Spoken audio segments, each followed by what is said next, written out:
मनीष जी, आज हमारे प्रधानमंत्री मोदी आदमपुर पहुंचे हैं।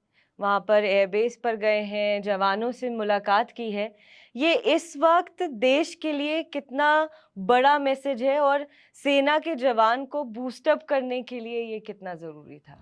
देखिए, ये दोनों मायने में बहुत ज़रूरी था। एक तो अ, जिन सेना की वजह से, जिस भारतीय एयरफ़ोर्स की वजह से हमारे देश की सीमा, हमारे देश की ज़मीन, हमारे देश की हवा सुरक्षित रही, हम्म। उनके प्रति ये आभार भी था जी। और साथ ही साथ दुनिया को संदेश था। पाकिस्तान तो है ही, पाकिस्तान तो पड़ोस में है, हम्म। तो उसको भी संदेश था कि पहली बात तो ये कि प्रधानमंत्री नरेंद्र मोदी आदमपुर एयरबेस पहुँचे, जो इंडियन एयरफ़ोर्स का दूसरा सबसे बड़ा एयरबेस है। पाकिस्तान की सीमा से 100 किलोमीटर भी नहीं है। जी। महज़ अगर कहें तो फाइटर जेट आने-जाने में 1 मिनट का भी समय नहीं लगता है। हम्म। और पाकिस्तान ने ये दावा किया था कि हमने तो बस आदमपुर एयरबेस को तबाह कर दिया है। हम्म। हमने तो वहाँ पर फाइटर जेट खत्म कर दिया है। हम्म। वहाँ पर हमने 60 इंडियन एयरफोर्स के लोगों को मार दिया है और इन सब से बढ़कर S-400 एयर डिफेंस सिस्टम, जिसको कहा जाता है कि वो अभेद्य है, उसको खत्म कर दिया है।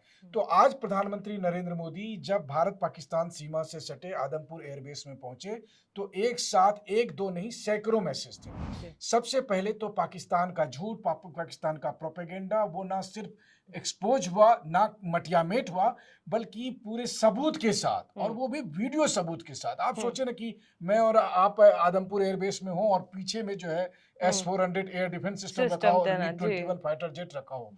मैं तो ये कहता हूँ कि ठीक है, पाकिस्तान के हमने 11 एयरबेस जो है सो हम्म। नुकसान पहुंचाए हैं। पाकिस्तानी आर्मी चीफ को जो पसंद आए वही हम्म। एयरबेस को जाकर दिखा दे, हम्म। तो हम मान जाएंगे। हम्म। और यहाँ पर ये था कि प्रधानमंत्री नरेंद्र मोदी मिले और वहाँ पर एयरबेस में जो तैनात हमारे इंडियन एयरफोर्स के जवान और ऑफिसर्स थे, उन सब से मिले, हमारे पायलट से मिले, जी। जिन्होंने कि इस मतलब संघर्ष कहिए, युद्ध कहिए, इसके दरमियान हम्म। बड़ी महत्वपूर्ण भूमिका निभाई। और उन एयर डिफेंस को ऑपरेट करने वाले लोगों से मिले, हम्म। जिन्होंने भारत की रक्षा 100% नहीं जी। बल्कि 1000% तरीके तो से की। आज के लिहाज से ये आज की सबसे खूबसूरत तस्वीर है जो निकल कर आई है उस एयरबेस से। तो जैसा आपने जिक्र किया कि हम वहां पे देख पा रहे हैं कि S-400 मिसाइल सिस्टम वहां पर है, जिसको पाकिस्तान दावा कर रहा है कि हमने ध्वस्त कर दिया है। तो इंडिया की तरफ से ऐसी कई सैटेलाइट इमेजेस जारी हो चुकी हैं, जिससे हमारे पास साफ प्रूफ है कि भारत ने क्या क्या किया है। लेकिन जो पाकिस्तान जिस तरीके से दावा कर रहा था तमाम चीजों का, उसकी कोई सैटेलाइट इमेजेस हम तक नहीं पहुंची हैं। तो ये सिर्फ क्या वहां की जो आवाम है उनको वो एक आश्वासन दे रहे थे कि हमने भी कुछ किया है? देखिए, वो अपनी आवाम को झूठ बता रहे हैं, दुनिया को झुठला रहे हैं। और सबसे बड़ी बात ये है कि वो हिंदी में कहावत है ना हम्म। कि आहत कंगन को आरसी क्या, या संस्कृत में कहते हैं प्रत्यक्षम किंग प्रमाणम। हम्म। तो इससे बड़ा प्रमाण क्या हो सकता है कि प्रधानमंत्री नरेंद्र मोदी उस एयरबेस पे गए, दिल्ली से उनका एयरफोर्स का जो स्पेशल विमान है वो जाकर उस एयरबेस पे लैंड करता है। हम्म। मतलब उसकी रनवे हम्म। काम कर रही है, वो एयरबेस काम कर रहा है, तभी तो आप प्रधानमंत्री बिल्कुल। को वहां पर भेजते हैं। दूसरी बात है, हमें अपनी एयरफोर्स की काबिलियत पर और अपने एयर डिफेंस सिस्टम पर भरोसा है, तभी तो हमारे प्रधानमंत्री सीमा पर अभी जाते हैं, हम्म। उस जगह पर जहां पर पाकिस्तान ने ये किया। और मैं आपको बता दूं, पिछले 3 4 5 दिनों में आप लोगों ने बहुत सारे वीडियो देखे हैं, हमारे दर्शकों ने। हम्म। आपने देखा होगा कि चीनी मिसाइल पाकिस्तान पंजाब में एक खेत में पड़ा हुआ मिला जी। था। उसका सिरसा में आपने देखा था जो पाकिस्तानी हथफ मिसाइल, हम्म। जो है, जो उनका सबसे बड़ा तीर अपने आप को वो कहते थे, वो मिट्टी में गिरा हुआ था। और टर्किश ड्रोन की तो कोई ड्रोन। बात ही नहीं है। जी।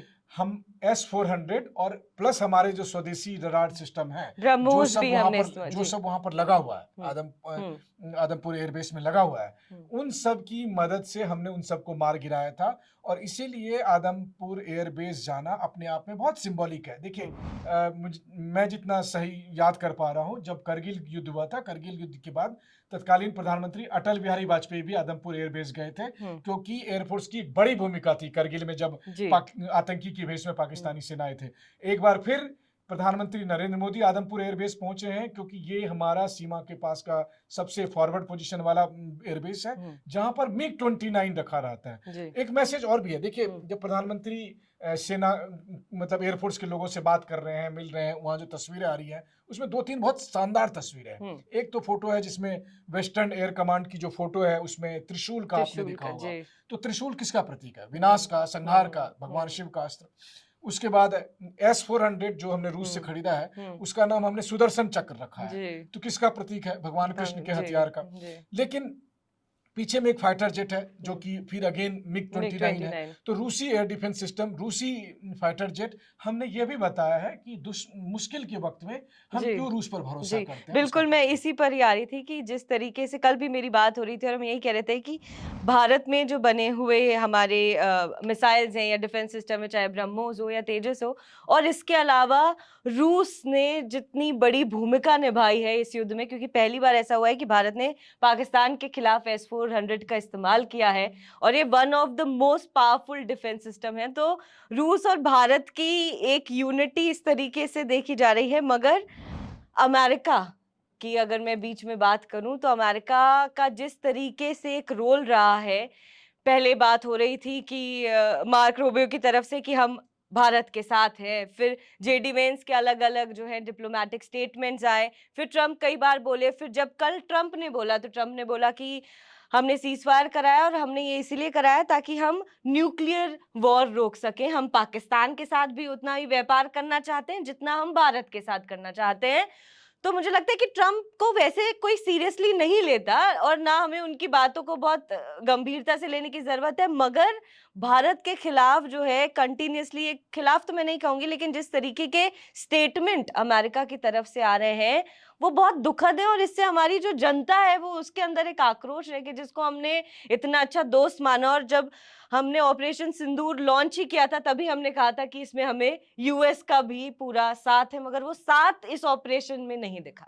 देखिए, यही दिक्कत है भारत अमेरिका संबंधों में, हमेशा यही आखिर में आता है कि क्या आप अमेरिका पर भरोसा कर सकते हैं? जिस तरीके का भरोसा आप रूस पर करते हैं, देखिए सबसे पहले तो भरोसा आपको अपने आप पर करना पड़ेगा, जी। और खास करके मुश्किल के वक्त में कोई काम आएगा तो वो आप खुद हैं। हम्म। और वो भारत करता है। भारत के इस वाले एपिसोड में भी आप देखें, जब हमने पाकिस्तान के साथ डील किया तब भी हमारे बहुत से स्वदेशी हथियार, रडार सिस्टम और मिसाइल वो सब कारगर रहे। उसके बाद अपने आप के बाद अगर हम किसी पे भरोसा करते हैं तो वो रूस पर करते हैं। लेकिन इसके ठीक उलट आप देखिए, अमेरिकन के साथ आपकी बहुत अच्छी दोस्ती है, हमारी बहुत अच्छी दोस्ती है, इसमें कोई दो राय नहीं है। 80% मामले में हमारी सहमति है, 20% मामले में हमारे मतभेद है। लेकिन एक बात तय है कि आप अमेरिका पर मुश्किल के वक्त में भरोसा नहीं कर सकते। जी। आप सोचिए, उनके यहाँ 9/11 हुआ, 9/11 के तुरंत बाद उन्होंने अफगानिस्तान पर अटैक कर दिया था। उस समय अगर अफगानिस्तान ये कहता कि आप अटैक मत करो, हम आपके यहाँ से सस्ते सस्ते ड्राई फ्रूट्स भेजेंगे, तो ट्रंप को या ट्रंप के जो भी उस समय पूर्ववर्ती राष्ट्रपति थे उनको कैसा लगता? आप कह रहे हो कि भारत पाकिस्तान का सीज फायर इसलिए हुआ क्योंकि हमने कहा इंडिया को कि हम व्यापार करेंगे। पहली बात तो ट्रंप झूठ बोल रहे हैं, ऐसी कोई बात हुई ही नहीं थी। और मैं आपको ये आधिकारिक सोर्सेस के हवाले से कह रहा हूँ कि जब चाहे अमेरिका के विदेश मंत्री मार्को रूबियो हो या फिर अमेरिका के उपराष्ट्रपति जेडी वांस हो, जब जेडी वांस ने प्रधानमंत्री नरेंद्र मोदी को कॉल किया तब भी ये नहीं बात आई थी कि हम आप व्यापार करेंगे इसलिए आप युद्ध विराम। अरे भाई, ये धंधे की बात ही नहीं है। अमेरिकन को धंधे के अलावा कुछ नहीं सूझता। और मैं आपको बताऊं, इस कॉन्फ्लिक्ट में भी अमेरिकन धंधा देख रहे थे। धंधा ये देख रहे थे कि सबसे पहले इस बात को जो हवा दी गई कि इंडिया की तरफ से 3 जो है सो कई फाइटर जेट गिरा दिए गए हैं, F-16 गिरा दिया गया जी। मतलब रफाल गिरा दिए गए, मिग 29 गिरा दिए गए। बेसिकली देखिए, बेसिकली बात यह है कि अमेरिका भारत को F-35 खरीदना चाहता है। पूरी कहानी पीछे चलनी होगी। मैं आपको हमेशा कहता हूं कि जो कॉन्फ्लिक्ट हो रहा है उसके पीछे से अगर आप देखेंगे तो आपको बड़ी पिक्चर दिखेगी। बड़ी पिक्चर ये है कि फरवरी में प्रधानमंत्री मोदी जाते हैं, व्हाइट हाउस में मुलाकात होती है, मैं खुद भी वहां पर हूँ, हम लोग भी सवाल जवाब करते हैं। ट्रंप कहते हैं कि हम F-35 देंगे, है ना, और जबकि भारत ने मांगा ही नहीं था, भारत को नहीं चाहिए था, भारत के पास ऑप्शंस थे, तो हमने मना कर दिया। फिर हम वहां से लौट के आए, फिर हमने राफेल मरीन वर्जन जो है सो उसकी डील कर दी। उससे अमेरिका को और लगा कि ये हमारा F-35 नहीं करे, क्योंकि हमारे पास विकल्प है, चाहे वो राफेल था या फिर Su-57 का भी ज्वाइंट प्रोडक्शन का ऑफर हमें मिल चुका है। तो इसलिए हमें ये था कि हम सुखोई 57। मैं सिर्फ 1 मिनट आपको रोकूंगी मनीष जी, जनता को एक क्लैरिटी में देना चाहती हूँ कि जैसे हम F सीरीज के विमानों का हमने जिक्र किया, जब आपने F-35 का जिक्र किया, तो अमेरिका ने पाकिस्तान को F-16 दिए हैं और इस पर भी खबरें आई कि भारत ने S-400 के सामने जो है F-16 टिक नहीं पाया। खैर, ये इसके अभी कोई सबूत नहीं है, मगर जब भी अमेरिका किसी भी देश को हथियार देता है और जंग के वक्त अगर वो हथियार का इस्तेमाल करते हैं तो उसके लिए अमेरिका की परमिशन लेना जरूरी होता है। कहा तो यही जाता है कि चाहे F-16 हो, F-22 हो या F-35 में तो बिल्कुल ही है। और ये भी एक बड़ा रीजन है। देखिए आज प्रधानमंत्री नरेंद्र मोदी के उस वीडियो के बाद अमेरिका को जितना नुकसान हुआ है इसकी ट्रंप कल्पना भी नहीं कर सकते हैं। जी। और आज के बाद ट्रंप पर उनके ही देश के हथियार बनाने वाली तमाम कंपनियों का कितना दबाव होगा कि आपने कितना नुकसान हमारा किया है। क्योंकि ट्रंप ने क्या बयान दिया, यही कि हमने भारत से कहा कि हम व्यापार कर लो। भाई आपके लिए व्यापार होगा, हमारे लिए स्वाभिमान की बात है, हमारे लिए संप्रभुता की बात है, हमारे लिए ये इंसाफ की बात है। हमारे लोगों पर, निर्दोष लोगों को आतंकियों ने मारा था, हम नहीं बख्शने वाले हैं। लेकिन आपको धंधा सूझ रहा है, और अगर धंधा सूझ रहा है तो सबसे पहले सुन लीजिए कि हम आपसे धंधा नहीं करेंगे, हम आपके साथ हथियार नहीं खरीदेंगे। ये बात तो कम से कम प्रधानमंत्री नरेंद्र मोदी ने बिना कहे ही मैसेज दे दिया, जबकि बिल्कुल। जब पीछे में आप रशियन एयर डिफेंस सिस्टम और रशियन फाइटर जेट को दिखा रहा है। जी। दूसरी बात जो आपने कही वो बहुत पते की बात है। देखिए आज अगर अमेरिका इस तरह से मैनिपुलेट करेगा अपने सहयोगी देशों को, मान लीजिए अगर हमने F-35 खरीदा, कल के दिन में हमें जंग लड़नी हो और अमेरिका उस समय चाहे कि ये जंग नहीं होनी चाहिए या जो भी उसका अपना इंटरेस्ट हो, तो वो कहेगा कि नहीं नहीं आप अभी F-35 पर ये ऐसे इस्तेमाल नहीं करेंगे, वैसे इस्तेमाल नहीं करेंगे, तो हमारी तो मतलब हम खरीदें भी उसके बाद भी जो है तो हमें ये नहीं खरीदना है। और मैं ये भी कहूंगा कि आप भी सचेत रहें, बहुत से लोग इंडिया में अमेरिकन हथियारों के लिए पैरवी करते नजर आते हैं। बिल्कुल। ठीक है, लेकिन देश की सुरक्षा के लिए जब आप फैसला लेंगे तो आपको ये सोचकर चलना पड़ेगा कि जिस दिन हमारे सामने चुनौती आए, हम दुश्मन से लड़ने जाएं, उस दिन कोई इफ एंड बट नहीं होना चाहिए। उस दिन आप संपूर्ण तरीके से हमारे साथ और हो, दो और वो जी अमेरिका नहीं करता। जी, दो चीज भी है, जैसा कि आपने 9/11 का जिक्र किया, तो जब ट्विन टावर पर हमला हुआ, तो जब यूएस का रिटेलिएशन था जो वो आतंकवाद के खिलाफ था, उन्होंने ओसामा बिन लादेन को जाकर पाकिस्तान में घुसकर मारा, लेकिन उसे एक्ट ऑफ वॉर कंसिडर नहीं किया गया। मगर यहाँ पर भी जब पहलगाम में जो आतंकवादी हमला हुआ था, हमारे 26 लोगों को मारा, उसके बाद हमारा जो रिटेलिएशन था, जब हमने ऑपरेशन सिंदूर लॉन्च किया, तो हमारे देश की सरकार, सेना का ये साफ मैसेज था कि ये ना तो सेना के अगेंस्ट है, ना ये पाकिस्तान के आवाम के लिए है, ये सिर्फ आतंकवाद के खात्मे के लिए है। मगर उसके बाद हमने देखा कि इंटरनेशनल बॉर्डर्स पर, एलओसी पर उन्होंने सब नियमों का उल्लंघन करते हुए आर्टिलरी किया, फायर लगातार जारी था, सिविलियंस पर अटैक किया। तो क्या इस केस में तो इंडिया को एक्ट ऑफ वॉर मानना चाहिए, क्योंकि ये अटैक डायरेक्ट सिविलियंस पे हो रहे हैं और तमाम नियमों के उल्लंघन के बाद हो रहे हैं। देखिए, तो क्या ये अमेरिका को समझ में आता है कि वो अंतर है? मुझे नहीं लगता कि अमेरिका समझ पा रहा है। अमेरिका को दरअसल दूसरे का दुख नहीं समझ में आता है। अमेरिका को सिर्फ अपना दुख, अपना बिजनेस, अपनी राजनीति समझ में आती है। ये सच बात है।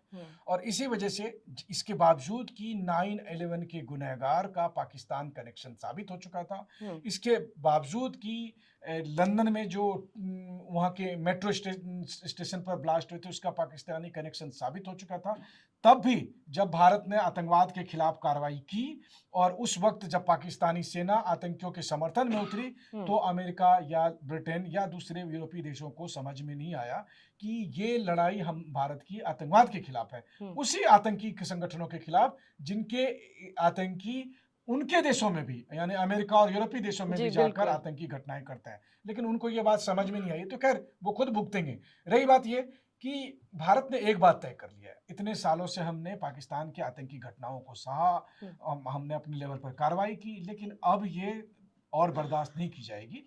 और उसका प्रमाण है कि उरीम के बाद हमने सर्जिकल स्ट्राइक किया, पठानकोट के बाद, पुलवामा के बाद हमने बालाकोट स्ट्राइक किया, और पहलगाम के बाद जो हुआ वो तो पूरी दुनिया ने देखा। लेकिन इससे बढ़कर हमने एक और लकीर खींची कि भविष्य में कोई भी आतंकी घटना होती है तो हम उसे एक्ट ऑफ वॉर मानेंगे और फिर हम उसी हिसाब से जवाब देंगे। देखिए एक बात मैं कहूँ, दुनिया में जिस भी कोने में आप हैं, मुझे एक उदाहरण बता दीजिए कि किसी और एयरफोर्स ने 35 मिनट के अंदर किसी दुश्मन देश में, जिसके पास अपनी एयरफोर्स हो और जिसके पास अपने न्यूक्लियर वेपन हो, और वहां जाकर 11 एयरबेस को हिट किया।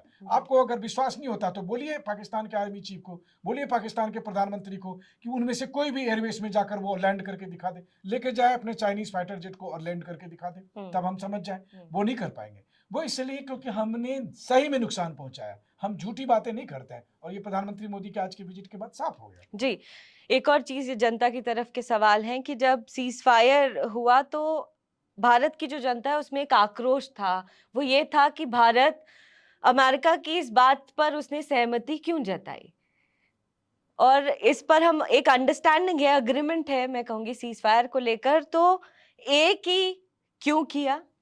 दूसरी बात ये कि शुरुआत में आपको याद होगा जब पहलगाम का हमला हुआ तो तुलसी गाबार्ड, काश पटेल, इन सब के खुलेआम ट्विटर पर ट्वीट आए कि हम इस लड़ाई में पूरी तरह से भारत के साथ हैं और हम जो कर सकते हैं हम वो करेंगे।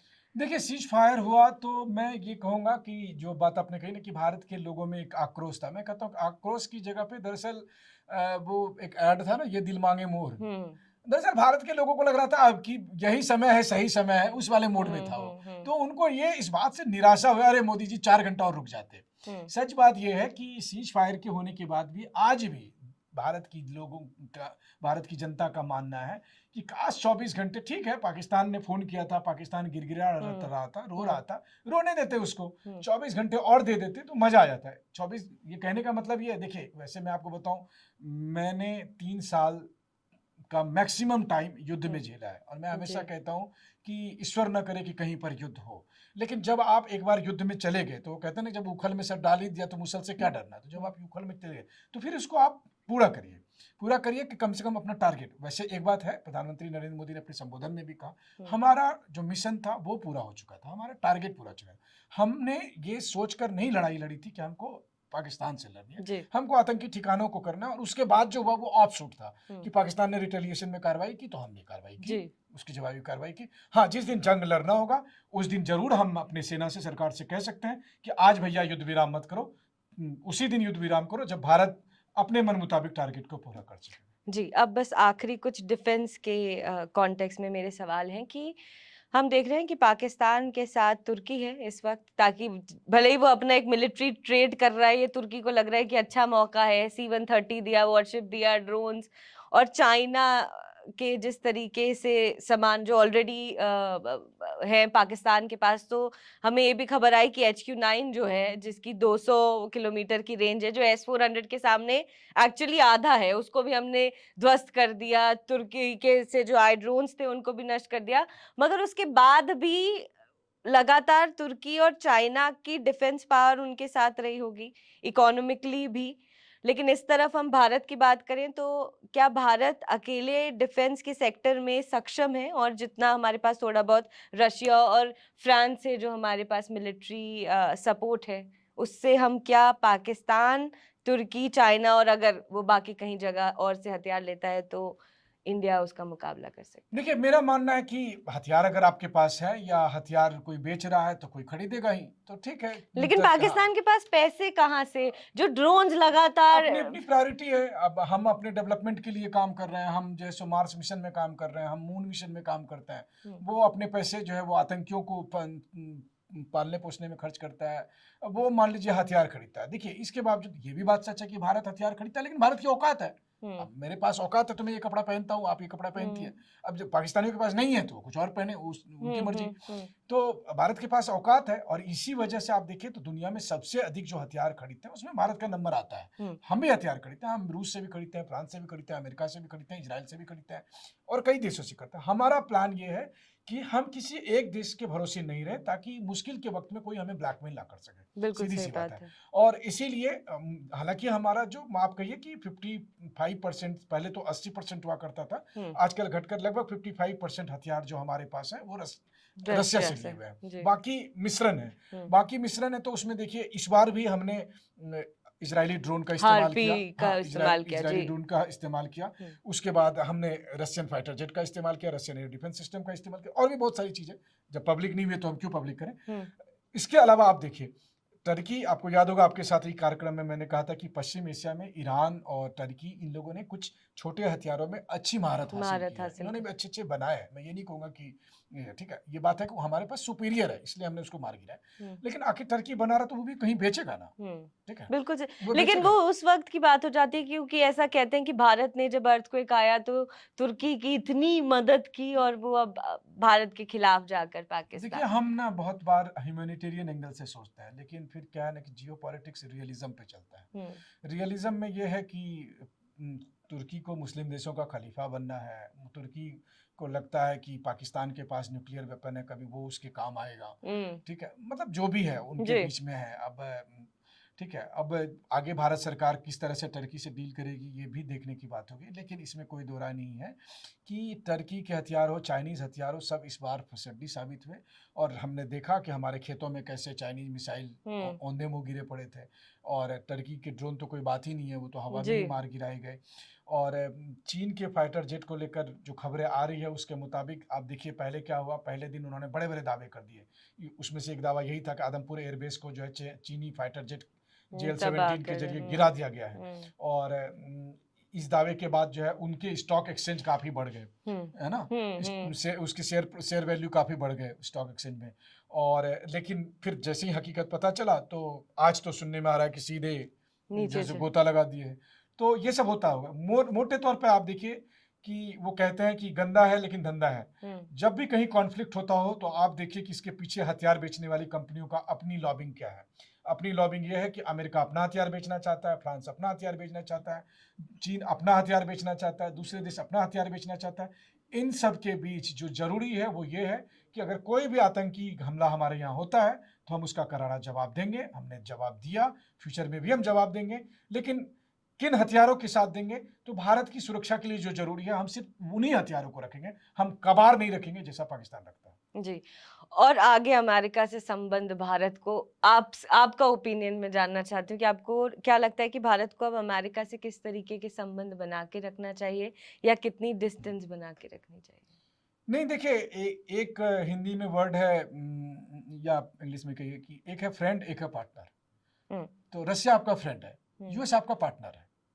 हमको हमेशा ये मान के चलना है कि रशिया हमारा मतलब यूएस हमारा पार्टनर, उसके साथ हम धंधा करते हैं, इसीलिए उसको मतलब धंधा एक दिखता है। प्रोफेशनल और एक पर्सनल, मतलब रशिया के साथ आप थोड़ा पर्सनल बेंड ओवर कर सकते हैं और यूएस के साथ सिर्फ कम से प्रोफेशनल कम टर्म्स देखिए, पे आप पूरे बात कर इतिहास सकते में हैं। देखिए, लेकिन मुझे लगता है अमेरिका को भी लेकर मैं ये नहीं कहता हूँ कि मैं पूरे अमेरिका को इसी बात कहूंगा।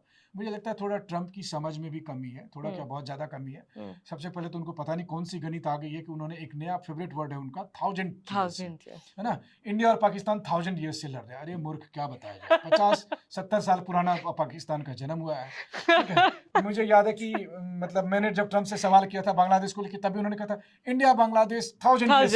अरे यार, जुम्मा 50 साल उसके हुए हैं। 400 साल का इतिहास तो अमेरिका का है।